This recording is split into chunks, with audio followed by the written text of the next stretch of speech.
Okay, bro. Eto na, penultimate natin ito for now. God willing, more in the future, yung halving of Bitcoin pa, pag-usapan ba natin yung technical yan. No, but let's go to this. I mean, so there are two things I want to discuss. And in a way, they're related. Okay, Risa and Quiboloy, right? Quiboloy, because he's connected to Duterte and he represents many things that we kind of touched on in previous episodes or manifestation of a lot of things in our country, including power of religion and religious leaders, right, in this country.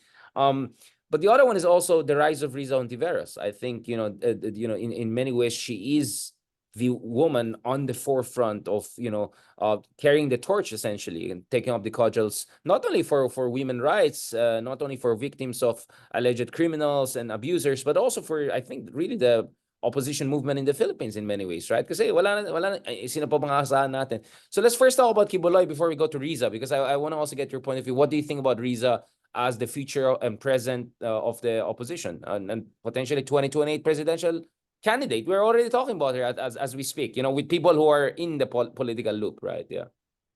Yeah, so did you want me to talk about Risa first or Quiboloy first? Quiboloy muna, yeah, Quiboloy. I mean, Sige, so what is your read of this whole Quiboloy drama? Nagrarally yeah. sila, bayani daw sila, kawawa daw siya, baka ma-assassinate siya, yung mga ganun, all of this stuff. Alam mo, the problem talaga with when you have political when you have religious leaders that are connected with very strong ex-presidents that are above the law, they act like they're above the law themselves. And ang nakakagulat lang is I don't think there's a big support for Quiboloy, to be honest with you, among the Filipino public. I think most agree that he needs to face the Senate. And I don't understand his fear of facing the Senate because he's not going to jail in the Senate. They just need him in aid of legislation. So ano yung kinatatakutan niya? For him to say that he's being persecuted and be accused of being guilty. No, nobody's saying that. We're just saying, can you please show up here because there are crimes that have allegedly been committed and we want to check that are the laws working or not? Are they do they need to be changed to be able to protect the rights of women, the children, the oppressed? That's why I'm calling you here because may sinasabing nagawa ka and we're trying to figure out where this problem lies in the legislation. So you are now hindering the aid of legislation. And by him acting the way he's acting, that's the only reason why there's an arrest warrant. Because he was subpoenaed to go and he didn't want to go. And that's it. So it's weird that he's claiming he's being judged. And even that's why Robin Padilla, oh my God, Lord. Alam mo. Isa pa yan. Yeah. Sige lang. Sa akin, ganito yan eh. We are, the leaders we vote, the leaders we have is a reflection of the type of mentality the majority of us have, unfortunately. They reflect who we are. And the Quiboloys, the Robin Padillas of the world, oh my God. It is a sad state of how we are as a nation. And these discussions help improve that. And I'm seeing the slow improvements. It will happen. It just takes time. Now, Quiboloy should just man up, and he's in hiding right now. He has an arrest warrant with the DOJ, with the US about to FBI, probably, very serious, with the extradition. Very serious. Yeah, that's very serious. So, nagtatago na siya ngayon but why is he hiding? Alam mo, if I wasn't guilty, I wouldn't hide. Unless, I mean, I don't know. I don't know what to do with this guy. And then plus, alam mo ba nangyari? Diba recently, I just saw it right now on social media na, is it true that parang now Duterte is the administrator of all his properties? Yeah, I just saw that now. I mean, well, this is just after Duterte kind of threw him under the bus. I mean, have you seen wala si Duterte sa mga pro-Quiboloy rally? Wala mga DDS bloggers supporting him? I know that because, our other good friend, si Mark Gamboa, he's a blogger. He knows what's going on there, right? He's talking. Wala nagsusupport daw kay Quiboloy. Si Harry Roque lang daw. Isa pa, diba? We can talk about Harry Roque also for a very long time. Diba? And yet, he's okay to be, I don't know, administrator and all of that. Actually, ang nakita on tweet was from Senator De Lima, who was like confounded by like, what? Wait, what? Ganun na reaction. So, I don't know what games Duterte is playing here and all, but as far as Duterte's statements is concerned, he didn't seem to be very, di ba sabi niya, magparesto ka na lang, parang huwag ka na magdrama, wala namang mag-assassinate sa'yo, parang ganun yung sinabi niya eh. So, yeah. that's crazy, man, the situation between, between him and Duterte, and let's see. I Yeah. mean, again, we have to see more details on that and what Duterte will say. But what about Riza? I mean, what is your take on Riza? I mean, imagine what she's up against. Now, there's ROBINHOOD Padilla, there's Amy Marcos, there's Cynthia Villar. Maybe you want to talk about her too. Still the richest family in the country, right? Next to the C family, the Villar. So, what's going on? Actually, mag-ina sila nandun sa committee. Yes. Dalawang Villar sa committee talagang. Yep, Although, you're right. I mean, there could be 3 Tulfos in Senate after 2025. I'm just saying, there's Erwin, Ben, andyan na si Rafi. I'm just saying, you're right. In a way, it's also a reflection of our current state of political consciousness. I mean, we used to have the Jovito Salonga type of people in Senate. Just to remind people, it's not like forever tayong ganyan. I'm just saying, there's ups and downs like Yeah. Bitcoin yan. But anyway, what's your take on Riza? Alam mo, for me, Riza really came out strong the first time for me when she went up against Sara Duterte. Alam mo, that was so courageous. Kasi Sara, minamando na niya lahat ng mga lalaki sa Senado. Talagang minamando niya lahat siya. And then Riza comes out there and goes, no, I want you to answer that question. That was the first time I was like, wow. Kasi Sara refused to answer any of the questions during the budget hearings, right? Palagi yung undersecretary niya. You say. Oh, di ba? Palaging ganon. Exactly. And then all Risa said was, I'm sorry, can you answer that question, please? Ayan na. And then, sumagot pa yung was it Angara who said, no, Sara Duterte does not have to answer that. Parang some other senator. I'm like, are you serious? What the heck? Constitutional mandate. What is your job? To be able to protect the budget of the country by asking questions to the secretary of that department. And you're preventing a senator from asking that. Who are you defending? It's the same with the Quiboloy issue. By them objecting to the arrest warrant, to that subpoena, they're basically not doing their mandate. They're protecting Quiboloy, one person, against all the possible oppressed. To be able to help protect more people, they're hindering the legislation that can protect more people by saying they don't want Quiboloy to go into to the Senate. So Riza, sa dami ng mga kalaban niya in the Senate, from Bongo to Bato, all of them, man, I commend her. That takes a lot of balls. She has balls. And when a lot of the men there don't. Well, A lot of the men there. I gave up on the men. I'm just saying, even the women, like, ang dami mga babae dun sa committee na yan. At nasan sila ngayon? Yung mga nagpapakit dati na women's rights activists daw sila. Nasan na sila ngayon, di ba? I mean, exactly. I mean, who is defending Risa or yung mga alleged victims?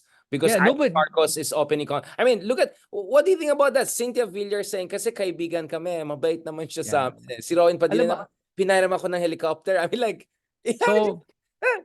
So alam mo, that reflects majority of how Filipinos think, by the way, Richard.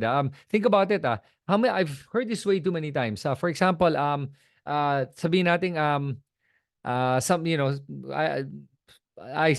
there's a news that comes out about Chavit Singson, for example. And my God, we all know what kind of a person Chavit Singson is. And then one of my friends would say, oh, pero nakilala ko siya, mabait naman siya. Yeah, mabait siya. It doesn't mean that he's not corrupt. Kind to me. She's He's nice to such me. a nice man. I Yeah, took man, photos I with him. hate that shit. I really hate it. Dude, I always say, he's nice to me, pero trapo pa rin siya. Like, yeah, or sabi ko, even a psycho killer is a nice person to people in public. Ano kala mo, dahil isang serial killer, isang murderer, kala mo hindi yan mabait? Pag makilala mo, ngingiti ka, lalong-lalo na yung mga psychopath, di ba? Yung mga psychopath, they switch. Yeah. They can be super sweet and caring. Literally, psychopaths are like that, bro. Yeah. So kaya when people say that, I'm like, excuse me, it doesn't mean that they didn't do anything wrong because they're nice to you. How many times have I heard that with corruption, with criminals that steal money? Pero bait naman niya, parang hindi siya ganun. But mabait sa'yo, hindi na ganun. Dude, you can be nice and still steal money. Parang,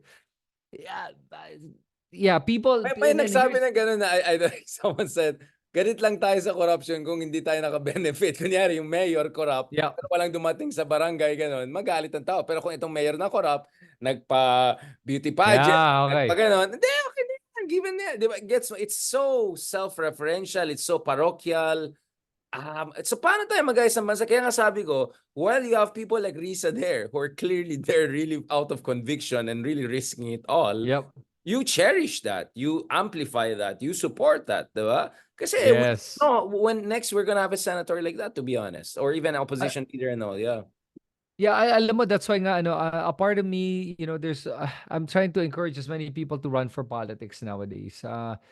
It's a sacrifice. It's scary because the people that run are not doing it to sacrifice. They're the people doing it know they can because nobody else will, and they know they can profit from it.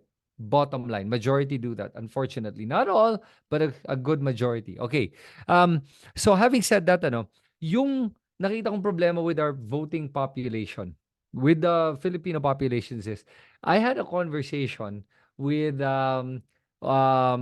somebody from the um they're not very well off, okay? They're not very well educated, and I had a conversation with them, and I remember ang tinanong ko was, anong ginagamit mo para mag-isip, para gumawa ng desisyon?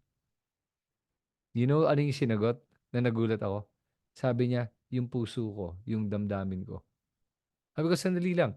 Di ba dapat pag magagawa ka ng desisyon at pag mag-iisip ka, anong ginagamit pag nag-iisip? Utak, hindi puso. That was, I don't know if I was surprised or not, but that was a revelation to me.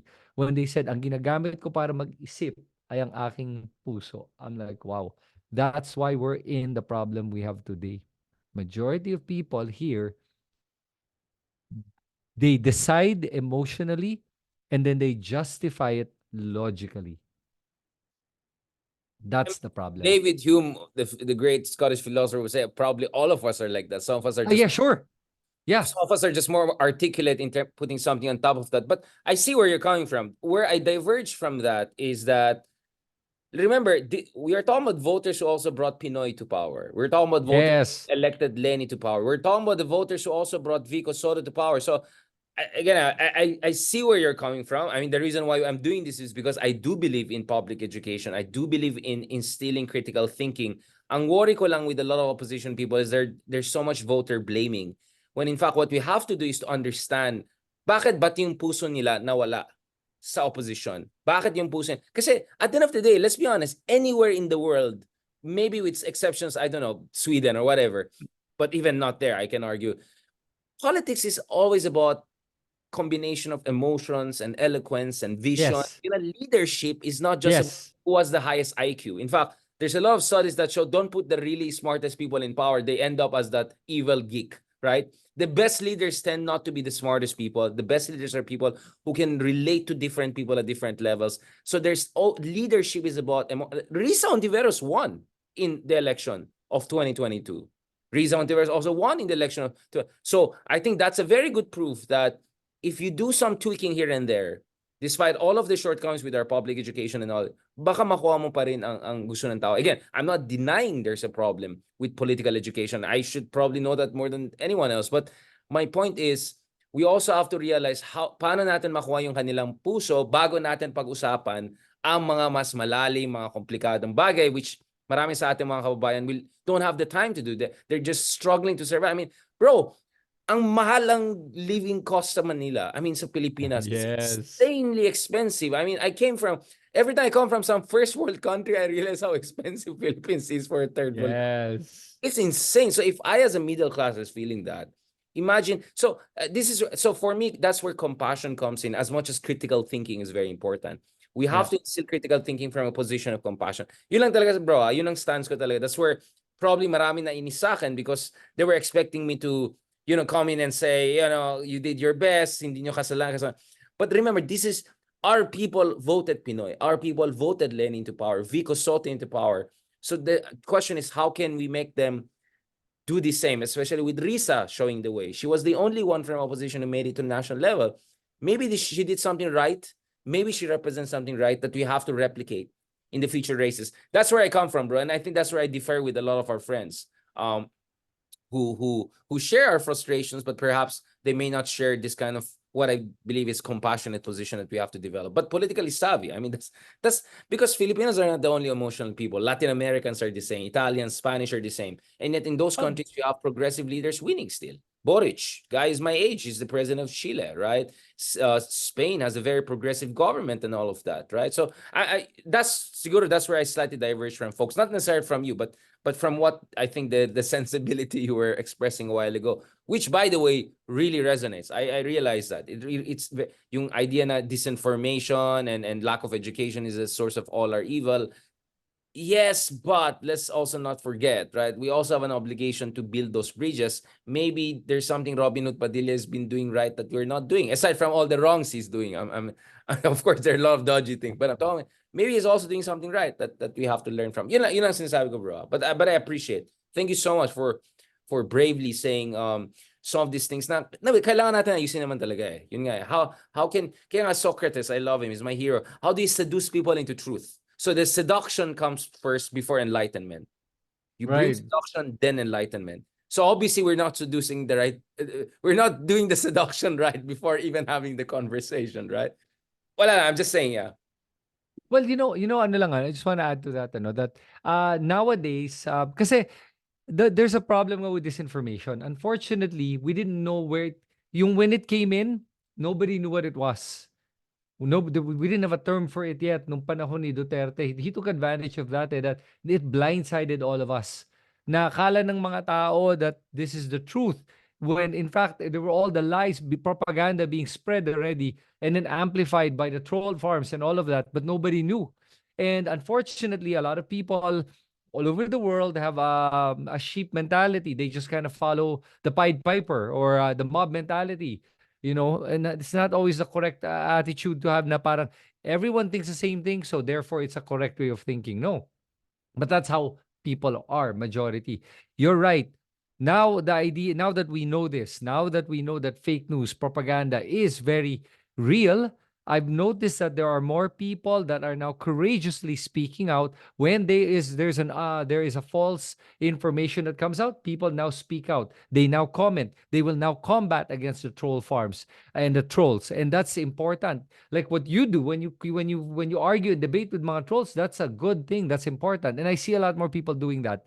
And because of that, I do see progress where now, kanina lang, I was in the grocery and the bagger said, "Oy, Sir Chris, ikaw yung vlogger, di ba?" Sabi ko, "Yeah." Sabi niya, and then he goes to me, "Sir, sira ulo talaga tong si Duterte, ano?" And then I started laughing. I go, "Yeah." Sabi ko, buti naman na nare-realize na rin natin. Oo nga, napapansin daw niya na mas marami tao nga na nakaka-realize ngayon na talagang matanda na siguro Pero talaga bro, yan. mamaya pag nakita niya si Banat Bay or si ano, sabi niya, "Sir, na-miss ko si tatay." Di ko.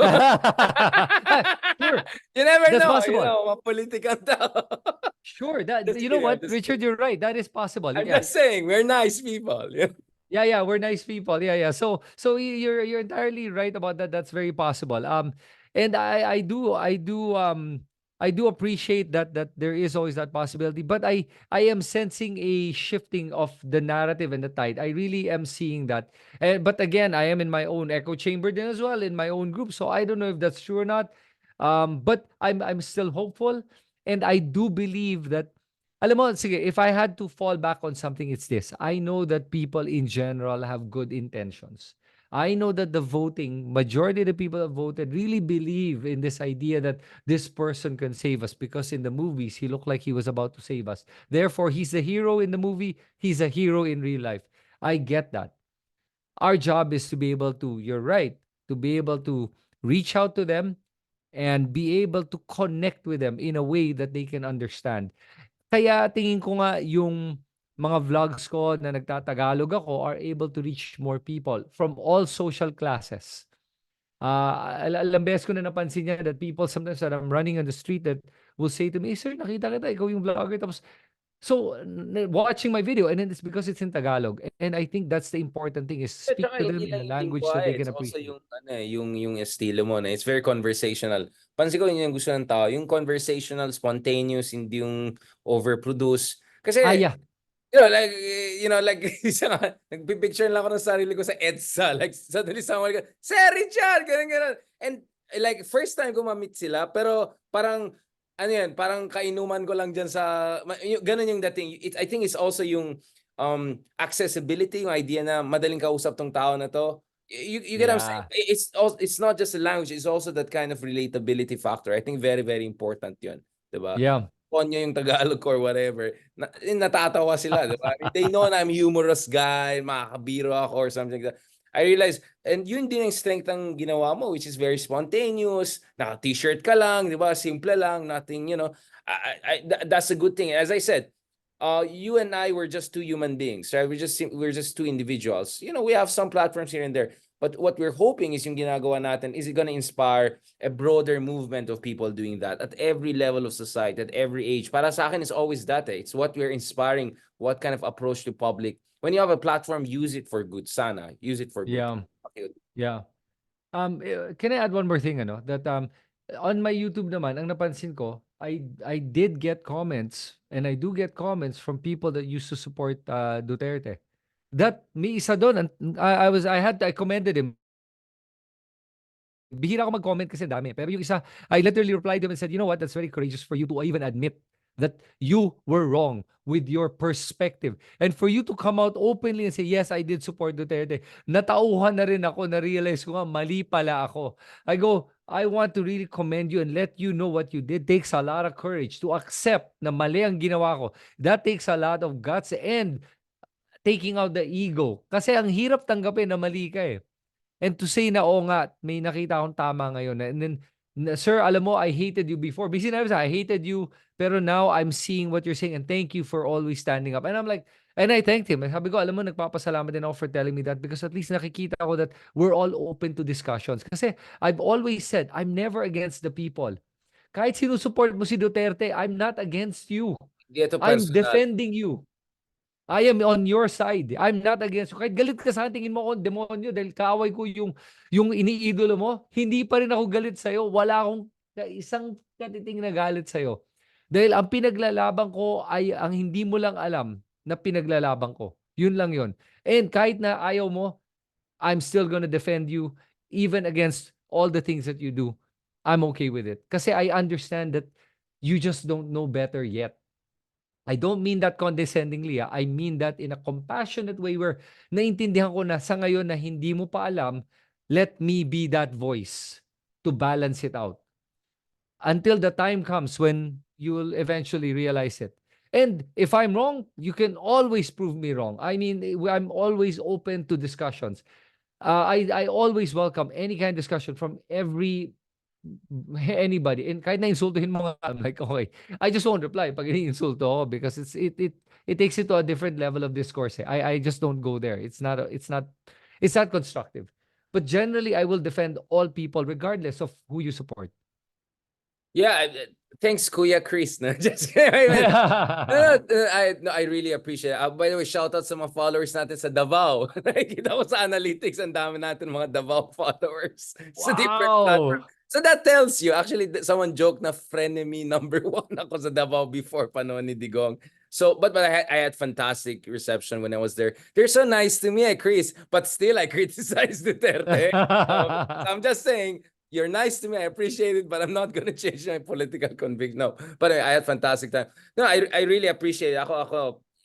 I think we come full circle, right?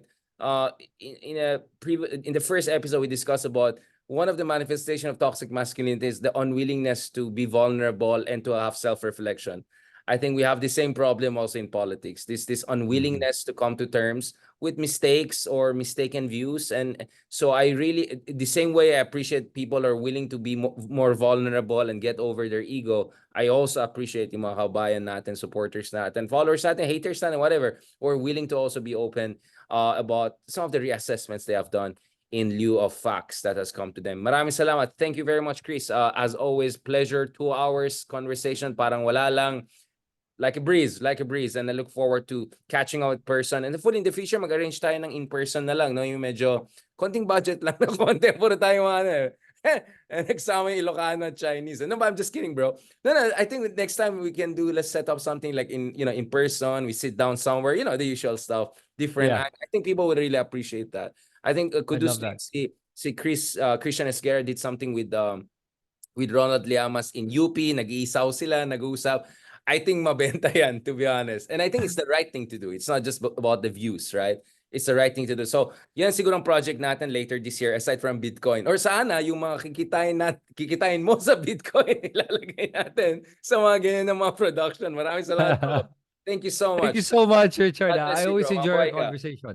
Mabuhay ka. God bless and talk to you soon and see you soon, God willing. Yes, thank you. All right. Yes.